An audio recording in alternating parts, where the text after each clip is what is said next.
చంద్రబాబు నాయుడు గారు, పవన్ కళ్యాణ్ గారు, మరి బీజేపీ ప్రతినిధి అయిన అర్జున్ సింగ్ లేకపోతే సిద్ధార్థ్ సింగ్, వీళ్ళు ముగ్గురు కలిపి నిన్న ప్రెస్ మీట్ పెట్టడం జరిగింది. ప్రెస్ మీట్ పెట్టి తెలుగుదేశం పార్టీ అంటే ఇది ఎన్డీఏ మేనిఫెస్టో కాదంటండి, ఇది కేవలం ఆంధ్రప్రదేశ్కి సంబంధించిన తెలుగుదేశం మేనిఫెస్టో మటికే అన్న విధంగా నిన్న ప్రెస్ మీట్ సాగడం జరిగింది. ఆ ప్రెస్ మీట్ లో కూడా నిన్న విజువల్స్ అందరూ చూసే ఉంటారు నాకు తెలిసి. ఆ విజువల్స్ కూడా ఏ రకంగా ఉన్నాయి, బీజేపీ ఎంత రిలక్టెంట్ గా ఉంది. ఆయన పాపం సిద్ధార్థ్ సింగ్ అన్న అతనికి అర్థం కావట్లేదు, వీళ్ళు మేనిఫెస్టో పట్టుకుంటే మాకంటుకుపోద్దా, వీళ్ళు మేనిఫెస్టో పెడితే ఈ చంద్రబాబు నాయుడు నోటుకొచ్చిన హామీలు ఇచ్చాడు. అతని పేరే ఆల్ ఫ్రీ బాబు. దివంగత నేత రాజశేఖర్ రెడ్డి గారు ఆ రోజే చెప్పారు, బాబు నీ పేరు చంద్రబాబు కాదు, నీ పేరు ఆల్ ఫ్రీ బాబు అని. సేమ్ అదే తరహాలో దేశంలో ఎక్కడా లేనంత విధంగా ఆయన హామీలు ఇచ్చుకుంటూనే పోతున్నాడు. ఇతనికంటూ స్వతహాగా ఈ చంద్రబాబు నాయుడు గారికి స్వతహాగా ఒక్క ఆలోచన కూడా ఉండదు.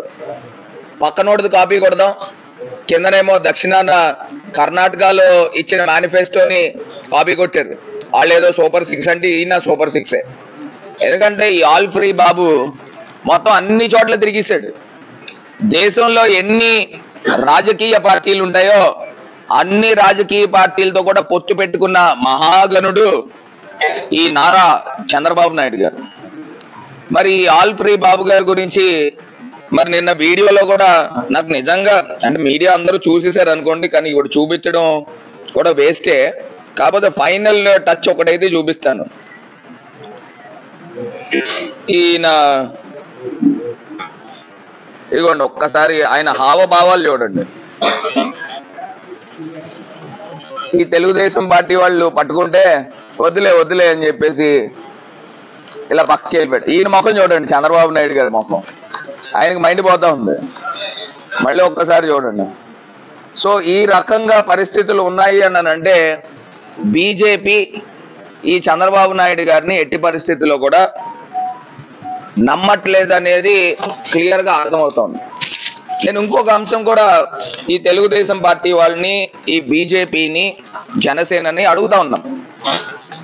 2014లో ఇదే కూటమి కదా, ఇదే కూటమి ఎలక్షన్కి వెళ్ళారు. 2014లో విజయం సాధించారు. 2014లో ఈ కూటమి విజయం సాధించారు. సాధించి ఆంధ్రప్రదేశ్ రాష్ట్రానికి ఏమి న్యాయం చేశారు అని సూటిగా ప్రశ్నిస్తా ఉన్నా. Direct question to mister Chandrababu Naidu గారు, సూటిగా ప్రశ్నిస్తున్నా. ఇవాళ మేము తెలుగుదేశం పార్టీ పైన ఒక ఛార్జ్ షీట్ కూడా రిలీజ్ చేస్తాం. ఎందుకు చేస్తారంటే 2014లో మీరు ఇచ్చిన హామీలు ఇన్ని హామీలు కాదు, లెక్కకు మించినన్ని హామీలు ఇచ్చారు. ఆ హామీలు ఇచ్చినవి ఏది నిలబెట్టుకున్నారు అని ఇవాళ నేను ప్రశ్నిస్తా ఉన్నా. ఇవాళ ఇదే చంద్రబాబు నాయుడు గారు ఇప్పుడు బోల్డని హామీలు ఇచ్చారు. గతంలో మీరు 2014లో ఇచ్చిన హామీలను ఏమి నిలబెట్టుకున్నారు? రైతు రుణమాఫీ అని చెప్పారు, నిలబెట్టుకున్నారా? చేనేత రుణమాఫీ అని చెప్పారు, నిలబెట్టుకున్నారా? డ్వాక్రా రుణమాఫీ అన్నారు, నిలబెట్టుకున్నారా? ఇప్పుడు 3 సిలిండర్లు చెప్తున్నాడు, అప్పుడే ఫ్రీ సిలిండర్ అని చెప్పాడు, నిలబెట్టుకున్నాడా? మహాలక్ష్మి పథకం ద్వారా 25,000 30,000 డబ్బులు వేస్తానని చెప్పాడు. ఒకళ్ళు పుడితే 25,000, ఇద్దరు పుడితే 50,000, ముగ్గురు పుడితే 75,000 అని నోటుకొచ్చిన ఏదో వేలంపాటలో మాట్లాడతారు చూసారా, ఆ టైప్ లో కూడా ఈ మధ్య కూడా మాట్లాడాడు. జగన్ అన్న అమ్మఒడి కిందన 15,000 నుంచి 17,000 చేస్తే ఒకళ్ళు పుడితే 15, ఇద్దరు అయితే 30, ముగ్గురు అయితే 45. ఈ లోకేష్ కూడా మాట్లాడాడు. ఆ లోకేష్, చంద్రబాబు నాయుడు సోషల్ మీడియాలో విపరీతమైన వైరల్ అవుతోంది. ఆ వీడియో కూడా ఒక్కసారి చూపిస్తాను.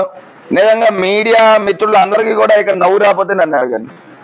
వీళ్ళు మాట్లాడిన మాటలు అంటే ఎట్లాగనంటే ఈ లోకేష్ అనే ప్రబుద్ధుడు తెలుగుదేశం పార్టీ కంట భావితరాలకి ముఖ్యమంత్రి అభ్యర్థి అంట తెలుగుదేశం పార్టీ. మరి భావితరాలకి ముఖ్యమంత్రి అభ్యర్థి ఏ రకంగా మాట్లాడాడు ఒక్కసారి చూద్దామండి. అంటే ఒకరుంటే 10,000, ఇద్దరుంటే 30,000, ముగ్గురుంటే ఎంత 90,000 రూపాయలు మనం ఇవ్వబోతున్నాం. అంటే ముగ్గురుంటే 45,000,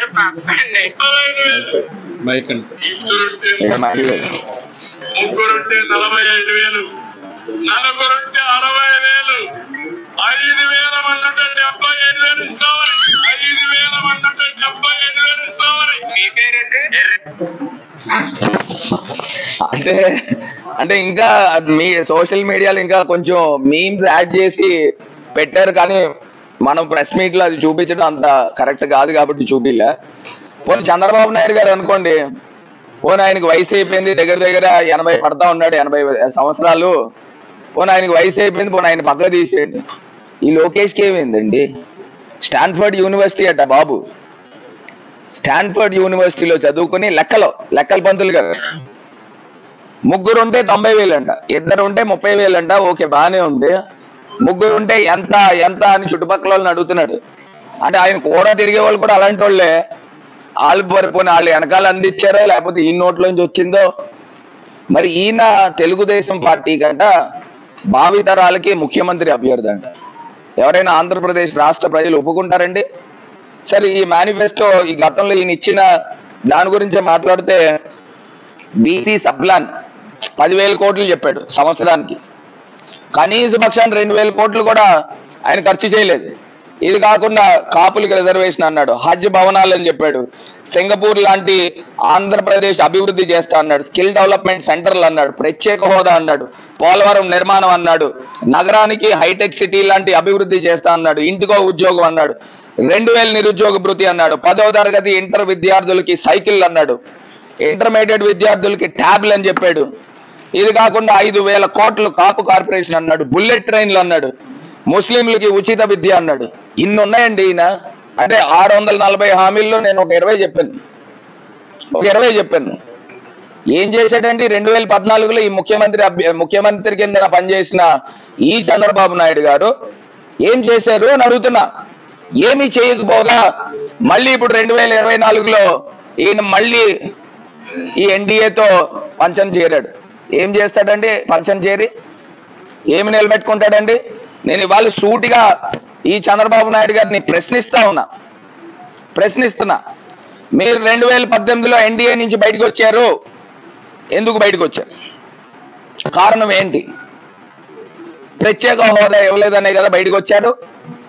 ఆంధ్రప్రదేశ్కి అన్యాయం చేశారనే కదా బయటకు వచ్చారు. తిట్టిన తిట్లు, అన్ని తిట్లు ఉంటాయని కూడా ఎవరికి తెలియదు. అన్ని తిట్లు సాక్షాత్తు ప్రధానమంత్రి గారిని తిట్టారే. అమిత్ షా గారు తిరుపతి వస్తే ఆయన పైన చెప్పులు ఇసిరిపించారే. ఎన్ని చెయ్యాలో నీచ నికృష్ట పనులు అన్ని చేశాడు.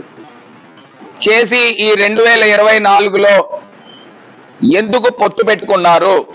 ఇది ఆంధ్రప్రదేశ్ రాష్ట్ర ప్రజలకి తెలియపరచాల్సిన అవసరము ఈ నారా చంద్రబాబు నాయుడు గారి పైన ఉంది అని ఇవాళ నేను సూటిగా ప్రశ్నిస్తా ఉన్నా. ఈ చంద్రబాబు నాయుడు గారికి కానీ, పవన్ కళ్యాణ్ గారికి కానీ బీజేపీ పెద్దల నుంచి ఆంధ్రప్రదేశ్ రాష్ట్రానికి న్యాయం చేస్తాము, ప్రత్యేక హోదా ఇస్తాము, పోలవరంకి R&R ప్యాకేజ్ డబ్బులు ఇమీడియట్ గా విడుదల చేస్తాము, కేబీకే తరహాలో వెనకబడిన జిల్లాలకి నిధులు ఇస్తాము, లేకపోతే పోర్టులు కట్టిస్తాము, లేకపోతే రైల్వే జోన్ ఇప్పిస్తామని ఏమన్నా హామీలు ఇచ్చారా? ఏమన్నా ఇచ్చారా? ఏమి ఇవ్వకుండా ఈయన పొత్తు ఎందుకు పెట్టుకున్నాడు? రాజమండ్రి సెంట్రల్ జైల్ చంద్రబాబు నాయుడు గారు ఎదురు చూస్తా ఉంది మీ గురించి. 2024 ఎలా ఓడిపోతారు ఎదురు చూస్తా ఉంది. అంటే సెంట్రల్ జైలుకి వెళ్లాల్సి వస్తుందని మీరు పొత్తు పెట్టుకున్నారా? బీజేపీతో పొత్తు పెట్టుకున్నారా? అంటే కేంద్ర పెద్దలు మిమ్మల్ని కాస్తారని పొత్తు పెట్టుకున్నారా? అంటే ఇక్కడ దీన్ని బట్టి అర్థమైంది ఏంటంటే ఇక్కడ ప్రజల బాగోగుల గురించి ఈయన పొత్తు పెట్టుకోలేదండి. కేవలము ఈయన కొడుకు జైలుకి వెళ్లాల్సి వస్తుందని ఆయన బీజేపీతో పొత్తు పెట్టుకున్నారనేది వాస్తవమైన విషయంగా కాపీలు తీపించు, 10 కాపీలు వాస్తవమైన విషయంగా ఇవాళ ప్రజలందరికీ కూడా తెలియపరుస్తా ఉన్నా. అసలు ఈ చంద్రబాబు నాయుడు గారు అనే వ్యక్తి ఇవాళ హామీలు ఇచ్చాడు. ఎన్ని హామీలు ఇచ్చాడు అని అంటే, గతంలో కూడా ఇంకొక విషయం, అసలైన విషయం మర్చిపోయాను. ఆయన ఏమని చెప్తున్నాడంటే 20 లక్షల ఉద్యోగాలు ఇస్తాడంట. మరి 2014లో ఎన్ని ఉద్యోగాలు ఇచ్చావు నాయన నువ్వు? 20 లక్షల ఉద్యోగాలతో పాటు ఆయన చెప్తా ఉన్నాడు, నాది షణ్ముఖ వ్యూహం అంట. అప్పుడు లాస్ట్ టైం గరుడ పురాణం అయిపోయింది. గరుడ పురాణం అయిపోయి ఇవాళ షణ్ముఖ వ్యూహం రిలీజ్ చేస్తా ఉన్నాడు ఈ చంద్రబాబు నాయుడు గారు. డిక్లరేషన్ అంటా ఉన్నాడు, హామీలు అంటా ఉన్నాడు, ప్రామిస్లు అంటా ఉన్నాడు.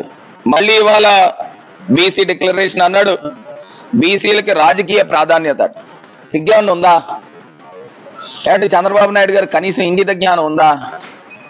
ఇవాళ జగనన్న ఆంధ్రప్రదేశ్ రాష్ట్రంలో 175 అసెంబ్లీలు ఉంటే, 25 పార్లమెంట్ సీట్లుంటే, అక్షరాల 100 సీట్లు నా బీసీ, నా ఎస్సీ, నా ఎస్టీ, నా మైనారిటీ అని 100 సీట్లు మరి వెనకబడిన వర్గాలకు ఇచ్చారే జగనన్న. నువ్వు బీసీ డిక్లరేషన్ పెట్టుకుని నాలుగు తీసుకోవడానికా ఆ పత్రము? మా బీసీలు చట్టసభల్లో అడుగు పెట్టకూడదా? నువ్వు ఎంతమందికి ఇచ్చావు? నీ సామాజిక వర్గానికి ఎంతమందికి ఇచ్చుకున్నావు టికెట్లు? ప్రజలకు తెలియపరచాలి. ఎన్ని సీట్లు ఇచ్చావు నాయనా? మేము ఇచ్చిన దాంట్లో కనీసం సగమైన ఇచ్చావా సీట్లు? టీడీపీ ఎలోన్గా ఇచ్చావా? ఎంత మోసం చేస్తా ఉన్నాడు. పోనీ మేము ఇచ్చినన్ని సీట్లు కాపులకి ఏమన్నా ఇచ్చావా నువ్వు? చంద్రబాబు నాయుడు గారు నువ్వు ఇచ్చావా? మేము ఇచ్చాము కాపులకి నంబర్ 1 సీట్లు ఇచ్చాం, బోల్డ్ సీట్లు ఇచ్చాం. బీసీలకి మేము ఎన్ని సీట్లు? చూడాలి, ఎస్సీ ఎస్టీ అంటే ఎలాగా రిజర్వేషన్ ఉంటుంది, అందరు ఇవ్వాల్సిందే. మరి నువ్వు ఎందుకు ఇవ్వలేకపోయావు? ఇవాళ నువ్వు బీసీ డిక్లరేషన్ అని మాట్లాడుతూ ఉన్నావు. ఇది కాకుండా శాశ్వత కుల ధృవీకరణ పత్రాలు అందజేస్తామంట. ఏందయ్యా, ఏంటి నువ్వు అందజేసేది? ఇది కాకుండా చేనేత ఉత్పత్తులకి జిఎస్టీ రియంబర్స్మెంట్ చేస్తాము, నాయి బ్రాహ్మణులకి 25,000 గౌరవ వేతనము, 200 యూనిట్లు ఉచిత విద్యుత్. ఇది ఎవరిదనైనా? ఈ పథకం ఎవరిది? ఉచిత విద్యుత్ పథకం ఎవరిది? జగనన్న గారిది కాదా? జగనన్నది కాదా? ఇదో కాపీ. ఇది కాకుండా నువ్వు ఇదే నాయి బ్రాహ్మణుల్ని ఏమని మాట్లాడారండి ఈ చంద్రబాబు నాయుడు గారు? సచివాలయం సాక్షిగా తోకలు కత్తిరిస్తా అన్నావా లేదా? తోకలు కత్తిరిస్తా అన్నావా లేదా? మీలాంటి వాళ్ళని ఈ పవిత్రమైన దేవాలయంలోకి అడుగు పెట్టనివ్వకూడదు అని చెప్పావా లేదా? రాష్ట్ర వ్యాప్తంగా ఉన్న నాయి బ్రాహ్మణులు మరొకసారి గుర్తుకు చేసుకోవాలి. నాయి బ్రాహ్మణులు ఒకటే కాదండి, వెనుకబడిన వర్గాలందరూ కూడా. ఎంత జాతి దురహంకారమో, జాతి అహంకారమో ఈ చంద్రబాబు నాయుడు గారిది ఒక్కసారి ప్రజల్ని గమనించమని కోరుతా ఉన్నా. ఇది కాకుండా మహిళలు సంక్షేమం గురించి అంట, వడ్డీ లేని రుణాలు జగనన్న గారు 3 లక్షల రూపాయలు ఇస్తే ఈయన 3 లక్షల నుంచి 10 లక్షలు అంట. ఈ ఆల్ ఫ్రీ బాబు గారికి సొంతంగా ఏం ఆలోచన ఉండదు. జగనన్న ఏది చెప్తే, జగనన్న 1 ఇస్తానంటే నేను 2 ఇస్తాను, జగనన్న 2 ఇస్తానంటే నేను 4 ఇస్తాను. ఈ మాటలే తప్పితే ఇంకో మాటలు ఏమున్నాయండి? ఇది కాకుండా విద్యార్థులకు కళలకు రెక్కలంట. ఏం కళలకు రెక్కలండి? కళలకు రెక్కలు అంటే పిల్లలు, విద్యార్థులు అందరూ కళల కంట కూర్చోవాలన్నమాట. వాస్తవ రూపేణ మనం చేసేది ఏం లేదనమాట. కళలకు రెక్కలంట. అంటే ఇంత దారుణంగా ఇన్ని పచ్చి అబద్ధాలు మాట్లాడుతూ ఈ రకమైన పరిస్థితుల్లో ఈ చంద్రబాబు నాయుడు గారు ఉన్నారు అని అంటే ప్రజలను ఒక్కసారి గమనించమని కోరుతా ఉన్నా. ఇదే చంద్రబాబు నాయుడు గారు ఇప్పటిదాకా నేను చెప్పినంత చాంతాడంట లిస్ట్ ఏ ఒక్కటి నిలబెట్టుకోలేదు కదా. మరి అంటే చంద్రబాబు నాయుడు గారు అబద్ధాలు బాబేనా? చంద్రబాబు పేరు చంద్రబాబు కాదండి, అబద్ధాల బాబు. ఈ అబద్ధాల బాబు మనకి ఎందుకండి? అబద్ధాలు బాబు ఆంధ్రప్రదేశ్ రాష్ట్రానికి ఎందుకు? ఆయన ఎలాగో ఆంధ్రప్రదేశ్ లో ఉండట్లా, తెలంగాణలో వెళ్ళి కూర్చున్నాడు, హైదరాబాద్ లో ఉంటా ఉన్నాడు, మకం అక్కడ పెట్టుకున్నాడు, అక్కడ ఇల్లు కట్టుకున్నాడు, వాళ్ళ భార్య పిల్లలు మనవళ్ళు మొత్తం వాళ్ళ తాలూకా వాళ్ళందరూ అక్కడే ఉంటున్నారు. ఈయన ఇక్కడ ఉండట్లా. ఆంధ్రప్రదేశ్ లో రాజకీయాలు మనం ఎందుకు మొయ్యాలా? ఈ ఆల్ ఫ్రీ బాబు, ఈ అబద్ధాలు బాబుని ఎందుకు మొయ్యాలా? ఇది చంద్రబాబు నాయుడు ఇంత అబద్ధాలు ఆడాడే. జగనన్న మర్చికి 4 చెప్తా. అమ్మఒడి ఇస్తా అన్నారు, ఖచ్చితంగా అమ్మఒడి ఇచ్చాం, చేయూత ఇచ్చాం. అదేవిధంగా 3000 రూపాయలు వాలంటీర్ పిల్లలతో ఇంటికి పంపిస్తానని చెప్పాం. డ్వాక్రా మాఫీ చేశాం. ఏదైతే వైఎస్ఆర్ రైతు భరోసా చెప్పాం, ఇవన్నీ కూడా మేము చేసాం. సాచ్యురేషన్ పద్ధతిలో చేశాం. మరి జగనన్న నిజం కదా, చంద్రబాబు నాయుడు అబద్ధం కదా. మరి ప్రజల్ని ఒక్కసారి ఆలోచన చేయమని కోరుతా ఉన్నా. అబద్ధానికి ఓటేస్తారా, నిజానికి ఓటేస్తారా? ఒక్కసారి ప్రజల్ని ఆలోచన చేయమని మరి వాళ్ళని అందరినీ కూడా వేడుకుంటా ఉన్నా. ఇవాళ మొన్న రాజమండ్రిలో ఒక చిన్న ఎగ్జాంపుల్ చెప్తానండి. నేను బర్మా కాలనీలో మొత్తం కాలనీ అంతా కూడా జాయిన్ అయ్యారు 9వ వార్డులో. వాళ్ళు మొత్తం అందరూ కూడా తెలుగుదేశం పార్టీ నుంచి వచ్చారు. సుమారుగా 2000 మంది ఉంటారు అనుకుంటా. వాళ్ళందరూ కూడా పార్టీలో జాయిన్ అవుతూ, నేను జస్ట్ సరదాగా టెస్ట్ చేద్దాము, జగనన్న పథకాలు మేము పార్టీలు చూడడం, కులాలు చూడడం, మతాలు చూడడం అని చెప్తా ఉన్నారు కదా, సరదాగా టెస్ట్ చేద్దామని చెప్పి నేను వాళ్ళతోనే మాట్లాడిచ్చాను. నేను మైక్లో నుంచుని, అమ్మ ఇక్కడ ఇంతమంది ఆడవాళ్ళు ఉన్నారు కదా, అమ్మఒడి ఎంతమందికి వస్తుందమ్మా అని అడిగితే ఒక 20% మంది పైకి చేయెత్తమన్నా. 20% మంది ఎత్తారు. అమ్మ దించకండి, ఆ చేతులు అలానే ఉంచండి, పైనే ఉంచండి అని చెప్పిన తర్వాత 20% మంది ఎత్తారు. అమ్మ చేయూత ఎంతమందికి వస్తుందని అంటే ఇంకో 25% మంది చేతులు ఎత్తారు. అమ్మ డ్వాక్రా రుణమాఫీ ఎంతమందికి వచ్చిందమ్మా అని అంటే ఇంకో 20% మంది చేతులు ఎత్తారు. చేతులు మట్టికి దించకండి అమ్మా, చేతులు అలానే ఉంచండి అని అలానే ఉంచారు. అమ్మ 3000 రూపాయల పెన్షన్ ఎంతమందికి వస్తుంది అని అడిగితే మొత్తం అక్కడ ఉన్న ప్రాంగణంలో 2000 మంది ఇలా చేతులెత్తి నుంచున్నారు. చేతులెత్తి అలానే ఉన్నారు. అంటే వీళ్ళందరూ తెలుగుదేశం నుంచి వైఎస్ఆర్ కాంగ్రెస్ పార్టీలోకి వచ్చారు. తెలుగుదేశం సానుభూతి పరులు, తెలుగుదేశం కార్యకర్తలు, తెలుగుదేశం నాయకులకి మా జగనన్న ఆంధ్రప్రదేశ్ రాష్ట్ర ముఖ్యమంత్రి 2000 మందికి ఒక కాలనీలో ఇన్ని సంక్షేమ పథకాలు ఇచ్చారే. తెలుగుదేశం పార్టీ మొత్తం 2000 మంది ఇలా చేతులు పైనెత్తి ఉన్నారు. అంటే అసలు ఆంధ్రప్రదేశ్ రాష్ట్రంలో ఏం జరుగుతా ఉంది? జగనన్న చెప్పిన వాస్తవమే కాదా? కులాలు చూడడం, మతాలు చూడడం, పార్టీలు చూడడం, ప్రాంతాలు చూడడం అని చెప్తే తెలుగుదేశం కార్యకర్తలకు 2000 మందికి అన్ని సంక్షేమ పథకాలు వచ్చినాయే. మరి ఇదే చంద్రబాబు నాయుడు గారు ఏం చెప్పాడండి? నేను రోడ్లు కట్టిస్తున్నాను, నేను ట్రైన్లు వేయిస్తున్నాను, నేను కాలువలు కడుతున్నాను, దాని మీద కూర్చుంటున్నారు, మీరు ఎందుకు నాకు ఓటేయరు అని చెప్పి బెదిరించిన సందర్భం ఉందా లేదా? అదేదో చంద్రబాబు నాయుడు గారు సొంత డబ్బులు జేబులో తీసినట్టు. ఆయన ఎక్కడి నుంచి తీసుకొచ్చాడండి? మన్రేగా ఫండ్సేగా. ఇవాళ జగనన్న గారు చేసింది ఏంటి? ఆంధ్రప్రదేశ్ రాష్ట్ర ఖజానాలోంచి ఈ సంక్షేమ పథకాలు ఇచ్చారు. ఇవాళ ఈ తేడాన్ని గమనించమని కోరుతా ఉన్నా. ప్రజలకు అందరికీ విజ్ఞప్తి చేస్తా ఉన్నా. రేపు జగనన్న ఆంధ్రప్రదేశ్ రాష్ట్ర ముఖ్యమంత్రి అయితేనే పేద ప్రజలకు అందరికీ కూడా న్యాయం జరుగుతుంది. ఈ చంద్రబాబు నాయుడు గారు ఒకవేళ ఆయన వస్తే ఆ నలుగురు ఈ రాష్ట్ర సంపదను అంతా కూడా దోచుకు తినేస్తారు. ఇవాళ జగనన్న మొత్తం ఈ డబ్బంతా కూడా పేద ప్రజలకి జగనన్న సహాయ నిధి కింద ఈ డబ్బంతా ఇస్తా ఉన్నారు. ఇవాళ ఆంధ్రప్రదేశ్ రాష్ట్రంలో పేదరిక నిర్మూలనే ఏకైక లక్ష్యంగా ఇవాళ జగనన్న పనిచేస్తా ఉన్నారు. నీతి ఆయోగ్ రిపోర్ట్స్ ఇచ్చిందండి. 2015లో 11.9% ఇవాళ ఆంధ్రప్రదేశ్ రాష్ట్రంలో పవర్టీ ఉంటే మొన్న 2022-23 గాను 3.9% అనుకుంటా, 3.2% అనుకుంటా దిగువకు వచ్చేసింది. నాకు తెలిసి లేటెస్ట్ ఇయర్ తీసుకుంటే 2%కి వచ్చేసి ఉంటుంది. మళ్ళీ జగనన్న ఆంధ్రప్రదేశ్ రాష్ట్ర ముఖ్యమంత్రి అయితే ఖచ్చితంగా పేదరికం లేని ఆంధ్రప్రదేశ్ రాష్ట్రంగా తయారవుతుంది, అవతరిస్తుందని ఈ సందర్భంగా తెలియపరుస్తూ విద్యా వ్యవస్థ అద్భుతంగా తయారవుతోంది. కార్పొరేట్ స్కూల్స్ కి ధీటుగా ఆంధ్రప్రదేశ్ రాష్ట్రంలో ఎడ్యుకేషన్ సిస్టమ్ రాబోతా ఉంది, వచ్చింది ఆల్రెడీ. అదే విధంగా హాస్పిటల్స్ కరోనాలో విలవిలలాడిపోయారు. ఇవాళ ఆంధ్రప్రదేశ్ రాష్ట్రంలో ఎన్ని పిహెచ్సిలు వచ్చినాయండి, ఎన్ని సిహెచ్సిలు వచ్చినాయండి, ఏ రకంగా ఇన్ఫ్రాస్ట్రక్చర్ ఉందండి, మెడికల్ కాలేజెస్ అండి.